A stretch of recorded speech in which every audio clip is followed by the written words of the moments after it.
ना होगा, और अगर सब मिलकर कोशिश करें तो रास्ता निकल सकता है। राजू के चेहरे पर एक उम्मीद की किरण जागती है।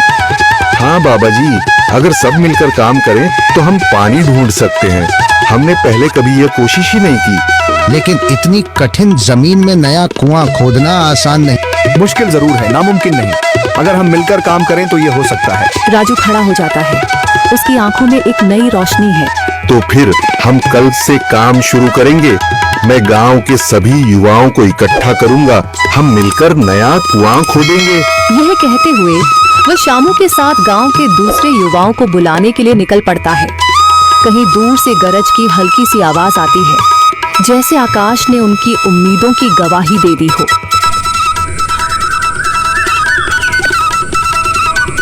अगली सुबह राजू और शामू गांव के युवाओं को इकट्ठा करने निकल पड़े।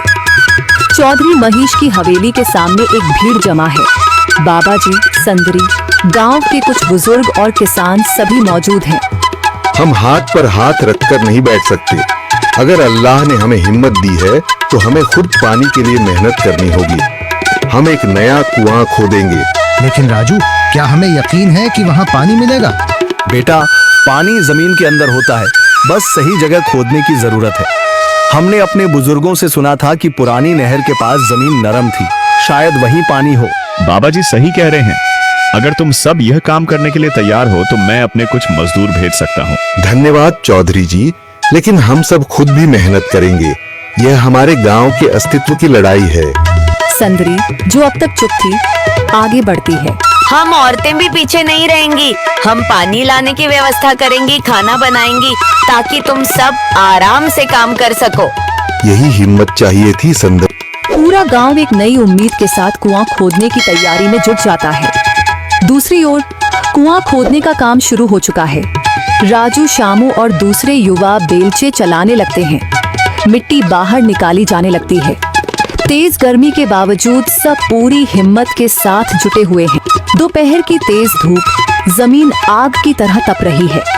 गांव के लोग लगातार कुआं खोदने में जुटे हैं। हाथ छिलने लगे हैं, माथे से पसीना बह रहा है, मगर किसी ने हार नहीं मानी। महिलाएं पानी और सत्तू लेकर आती हैं ताकि पुरुषों को कुछ राहत मिले। हमें और गहराई तक जाना होगा। अब तक सिर्फ सूखी मिट्टी और पत्थर ही निकल रहे हैं। राजू, यह बहुत कठिन काम है। अगर हमें पानी न मिला? अल्लाह मेहनत करने वालों को कभी निराश नहीं करता बेटा। तुम सब अपनी कोशिश जारी रखो, पानी जरूर निकलेगा। हिम्मत मत हारो। अगर अब रुक गए तो फिर कभी पानी नहीं मिलेगा। सभी फिर से जोश में आकर काम में जुट जाते हैं, मगर सूरज की तपिश बढ़ती जा रही है और कई लोगों की सांसें तेज चलने लगती हैं। तभी एक तरफ से रामलाल और उसके आदमी हंसते हुए आते हैं। अरे भाई, तुम्हें लगता है कि जमीन तुम पर रहम करेगी? हाँ हाँ, ना समझ लोग, ये सब बेकार की मेहनत है। रामलाल, हमारा हौसला मत तोड़ो। अगर तुम मदद नहीं कर सकते तो कम से कम मजाक भी मत उड़ाओ। मदद? हाँ, मैं अपने कुएं का पानी बेच सकता हूँ, मगर मुफ्त में नहीं दूंगा। राजू सब अनसुना कर फिर काम में लग जाता है। शाम होने लगती है, लेकिन अभी तक पानी का नामो निशान नहीं। कुछ लोग मायूस होकर पीछे हटने लगते हैं। राजू, शायद रामलाल सही कह रहा है। यह सब बेकार है। नहीं शामू, हमें हार नहीं माननी। अगर आज हार गए तो फिर कभी हिम्मत नहीं कर पाएंगे। तभी अचानक फावड़ा किसी कठोर चीज से टकराता है। एक अजीब सी आवाज आती है। राजू चौंक कर देखता है और जल्दी जल्दी मिट्टी हटाने लगता है। अचानक एक ठंडी लहर महसूस होती है। सभी लोग दौड़ कर आते हैं।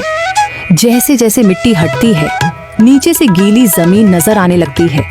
सब हैरान रह जाते हैं। सुभान अल्लाह, मैंने कहा था ना, अल्लाह हमारी मेहनत को जाया नहीं करेगा।